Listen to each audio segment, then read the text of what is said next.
नमस्कार, जनतंत्र टीवी देख रहा मेरे साथ मैं हूं शंकर दत्तपंत। एक बड़ी खबर ग्रेटर नोएडा से आ रही, जहां पर अस्पताल से कैदी फरार हुआ है। इलाज के लिए उसे भर्ती कराया गया था अस्पताल में, वहां से वो फरार हो गया। मारपीट मामले में जेल में बंद ये कैदी था और इलाज के लिए इसे अस्पताल में भर्ती कराया गया था। और खबर ये आ रही है कि अब वो भाग चुका है। मारपीट का ये मामला था जिसमें वो जेल में बंद था। तो ग्रेटर नोएडा के अस्पताल में इलाज के लिए उसे भर्ती कराया गया था और वहीं से वो फरार हो गया है। ये बड़ी एक तरह से सुरक्षा व्यवस्था में एक चूक भी कही जा सकती है, क्योंकि जिस तरह से अस्पताल से कैदी फरार हुआ है, कहीं ना कहीं सवाल पुलिस पर भी उठते हैं। नदीम हमारे संवाददाता इस खबर पर ऑनलाइन पर जुड़े। नदीम, कौन ये शख्स था और ये कैसे फरार हुआ?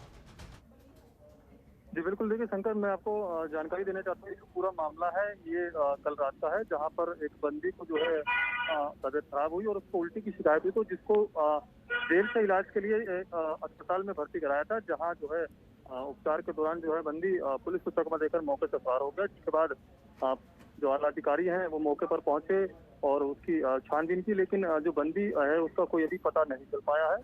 और 4 मार्च को जो है इकोटेक थर्ड थाना पुलिस ने मारपीट के मामले में इसको जेल भेजा था। लेकिन नदीम, किस तरह वहां पर पुलिसकर्मी नहीं थे, गार्ड्स नहीं थे, और कैदी जब वहां पर इलाज के लिए आया था, क्या सुरक्षा नहीं थी? पुलिसकर्मी साथ में नहीं थे वहां पर, या उनकी लापरवाही देखी गई? साथ में होने के बावजूद भी वो वहां पर नहीं थे उस वक्त जहां उनको रहना चाहिए था? बिल्कुल, इसमें जो है पुलिस की एक बहुत बड़ी लापरवाही सामने आई है, क्योंकि जो बंदी था उसके साथ केवल 2 पुलिसकर्मी थे और अचानक से उसने जो है टॉयलेट जाने का बहाना जो है बनाया और पुलिस को वो चकमा देकर वहां से फरार हो गया। अभी इस पूरे मामले पर अधिकारियों का क्या कहना है नदीम? क्योंकि लापरवाही तो पुलिसकर्मियों की है और 2 पुलिसकर्मी आप बता रहे हैं कि उनके उस कैदी के साथ थे वहां पर, जो उसको संभाल भी नहीं पाए और आखिरकार उसने बहाना बनाया, वहां से फरार हो गया। बिल्कुल, अभी जो है इस पूरे जो मामले में जो पुलिस का आला अधिकारी है वो मामले जांच पड़ताल कर रहे हैं और पुलिस के जो अधिकारी हैं उनका साफ तौर पर कहना है कि जो लापरवाह अगर पुलिसकर्मी इसमें मिलते हैं तो उनके खिलाफ सख्त से सख्त कार्रवाई की जाएगी। वहीं जो है फरार बंदी की जो है पुलिस लगातार तलाश भी कर रही है। चलिए, शुक्रिया इस तमाम जानकारी के लिए। तो मारपीट का ये मामला था, जेल में बंद था एक कैदी और अस्पताल में इसे भर्ती कराया गया था इलाज के लिए और वहीं से ये फरार हो गया है। फिलहाल पुलिस की सुरक्षा व्यवस्था पर भी अब सवाल उठ रहे हैं। जो पुलिसकर्मी सुरक्षा में तैनात थे, आखिर कैसे कैदी उनकी सुरक्षा से भाग जाता है, ये सवाल भी पुलिस पर उठता है। और अधिकारियों का ये कहना है कि दोषी पुलिसकर्मी अगर होते हैं, उनकी लापरवाही होगी तो उन पर कार्रवाई जरूर होगी। खबरों में आगे बढ़ते हैं। पश्चिम बंगाल में चुनाव की सरगर्मियां जोरों पर है। बीजेपी ने भी बंगाल का रण जीतने के लिए इस बार अपनी पूरी ताकत झोंक दी है। यूपी के सीएम योगी आदित्यनाथ भी लगातार बंगाल में रैली करके बीजेपी के पक्ष में वोट मांग रहे हैं और इसी कड़ी में सीएम योगी ने पश्चिम बंगाल के हुगली में एक विशाल जनसभा को संबोधित किया और मुख्यमंत्री ने कहा कि 10 साल पहले टीएमसी कुछ नारों के साथ सत्ता में आई थी और अब उन नारों का क्या हुआ। साथ ही सीएम ने गौ हत्या, दुर्गा पूजा जैसे मुद्दों को लेकर ममता बनर्जी पर निशाना साधा।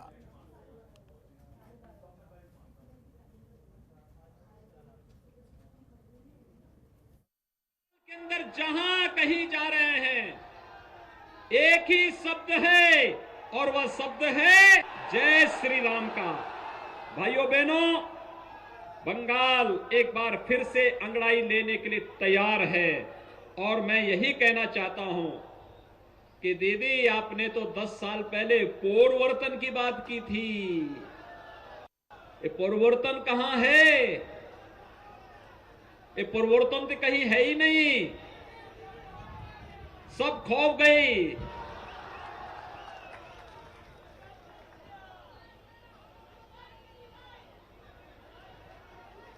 और भाइयों बहनों, यही कहने के लिए हम लोग आए हैं। आज बंगाल के अंदर मैं आप सबसे यही कहने के लिए आया हूं, याद रखना, भारतीय जनता पार्टी जो कहती है सो करके दिखाती है। बंगाल के अंदर तुष्टीकरण की भेंट रही है सरकार, ऐसा नहीं कर सकती, क्योंकि ममता दीदी को तो इन दंगाइयों में टीएमसी का वोट बैंक नजर आता है। हमने दंगाइयों में वोट बैंक नहीं देखा, हमने दंगाई को दंगाई माना और उसने जितनी संपत्ति का नुकसान किया उस संपत्ति की भरपाई उससे की। उसने नहीं की तो उसके पोस्टर लगाए और फिर उसकी संपत्ति को जब्त करके नीलाम करके उसकी भरपाई करने का काम भी किया। मां की बात करती है दीदी, लेकिन दुर्गा मां की पूजा को प्रतिबंधित करती है दीदी।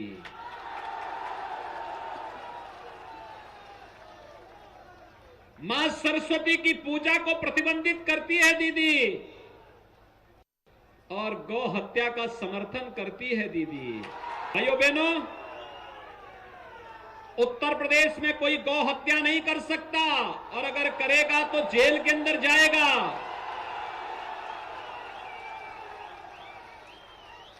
दुर्गा पूजा को कोई प्रतिबंधित नहीं कर सकता, करने वाला जेल के अंदर जाएगा। माटी की बात करने वाली दीदी प्रधानमंत्री किसान सम्मान निधि का लाभ किसानों को नहीं देने देती है। बंगाल की माटी को भ्रष्टाचार का पर्याय बनाने का कार्य करती है दीदी।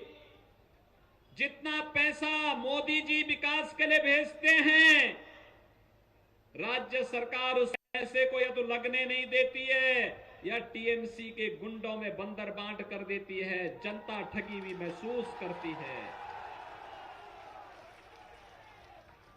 यहां का मानुस अपने आप को ठगा हुआ महसूस करता है और यही कारण है बंगाल के अंदर जहां कहीं भी हम जा रहे हैं एक ही अभिवादन का शब्द निकल रहा है और वह शब्द है जय श्री राम का।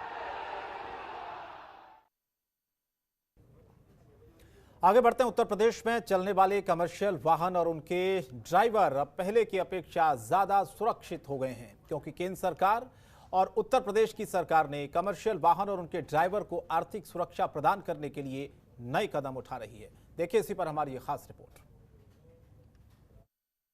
केंद्र सरकार और उत्तर प्रदेश की सरकार ने कमर्शियल वाहन और उनके ड्राइवर्स को अधिक सुरक्षा प्रदान करने के लिए लगातार नए नए कदम उठाए। उत्तर प्रदेश में चलने वाले कमर्शियल वाहन और उनके ड्राइवर अब पहले की अपेक्षा में ज्यादा सुरक्षित हो गए, क्योंकि केंद्र सरकार और उत्तर प्रदेश सरकार ने सुरक्षा की दृष्टि से गाड़ियों की फिटनेस को लेकर कड़े कदम उठाए। अब अधिकारियों के द्वारा मैनुअल फिटनेस सर्टिफिकेट देने के बजाय मशीनों के द्वारा कराई जा रही है कमर्शियल वाहनों की जांच। अब कमर्शियल वाहनों को गुजरना पड़ रहा है कड़ी जांच से, उसके बाद मिलता है फिटनेस सर्टिफिकेट। पहले जो फिटनेस हुआ करती थी मैनुअल हुआ करती थी। हमारे रीजनल इंस्पेक्टर जो होते थे वाहन का भौतिक निरीक्षण करते थे, उसके ब्रेक, क्लच, इंडिकेटर, डिपर और इंजन की छोटी मोटी चीज़ों को देख करके उसको फिटनेस जारी करते थे। लेकिन चूंकि उसके द्वारा समुचित तरीके से वाहन की जांच नहीं हो पाती थी, चूंकि मानवीय तरीके से होती थी, तो भारत सरकार ने निर्णय लिया है कि INC सेंटर लखनऊ में काम कर रहा है, जिसका नाम है इंस्पेक्शन एंड सर्टिफिकेशन सेंटर। ये लखनऊ में कार्य कर रहा है हमारे विभाग का, जिसको रोजमार्टा नाम की एक प्राइवेट कंपनी को जो है हैंडओवर किया गया है। वहाँ प्रॉपर सेटअप लगा हुआ है, जो मशीन पर वाहन चढ़ती हैं और कंप्यूटराइज तरीके से उनके पोल्यूशन की जांच, उनके इंजन की जांच, उनके लाइट सिस्टम की जांच और छोटी मोटी जो चीज़ें सब ऑनलाइन तरीके से कंप्यूटर के माध्यम से जाँच की जाती है। तो ये व्यवस्था इसलिए की गई है कि बिल्कुल सही गाड़ी जो वही पास हो सके। इससे पहले की बात करें तो उत्तर प्रदेश में अधिकारियों के द्वारा होती थी कमर्शियल वाहनों की मैनुअल फिटनेस। जांच मशीनों की कमी के कारण अधिकारी जांच में खानापूर्ति कर देते फिटनेस सर्टिफिकेट, जिस कारण सड़कों पर आए दिन बड़े हादसे होते थे। अमूमन 125 से 150 तक वाहन हमारे यहाँ आते हैं प्रतिदिन फिटनेस के लिए, तो 30-35 वाहन फेल होते हैं, बाकी पास हो जाते हैं। केंद्र सरकार और उत्तर प्रदेश की सरकार ने कमर्शियल वाहन की फिटनेस को लेकर सख्त कदम उठाते हुए INC सेंटर खोला है, जिसको रोजमार्टा नाम की एक प्राइवेट कंपनी के द्वारा संचालित करवाया जा रहा है, जहां पर नई तकनीकी की मशीनों के द्वारा कमर्शियल वाहनों की जांच होने के बाद ही फिटनेस सर्टिफिकेट दिया जा रहा है। प्रतिदिन 125 से 130 कमर्शियल वाहन आते हैं फिटनेस जांच के लिए। कोरोना की महामारी को देखते हुए फिटनेस जांच की फीस जमा करने के लिए ऑनलाइन सुविधा विभाग की तरफ से दी गई है, जिससे कार्यालय में ज्यादा लोगों की भीड़ न हो और किसी भी वाहन मालिक का कार्य भी न रुके। प्रत्येक वाहन के लिए MB एक्ट में अलग अलग फीस निर्धारित है। वो कोई भी व्यक्ति ऑनलाइन खुद या जन सुविधा केंद्र पर जाकर फीस जमा कर लेता है। ऑनलाइन सिस्टम है, फीस जमा करने के बाद उसको एक अपॉइंटमेंट मिल जाता है, जो डेट मिलती है उस डेट पर आना होता है और वहाँ पर आईएनसी सेंटर में एक जनरल उसका फिजिकल चेकअप हो जाता है वाहन का, फिर क्रम से जो है वो मशीन पर गाड़ियाँ चलती हैं और उनकी जाँच होकर सर्टिफिकेट जारी कर दिया जाता है। लखनऊ से संजय जायसवाल की रिपोर्ट। और यूपी के ऊर्जा राज्य मंत्री रमाशंकर पटेल ने कोरोना की पहली डोज का टीका लगाया है। साथ ही राज्य मंत्री रमाशंकर पटेल ने लोगों से अपील भी की है और कहा है कि सभी लोगों को कोरोना का टीका लगवाना चाहिए। बता दें, राज्य मंत्री सिविल अस्पताल पहुंचे और उन्होंने वैक्सीन लगवाई।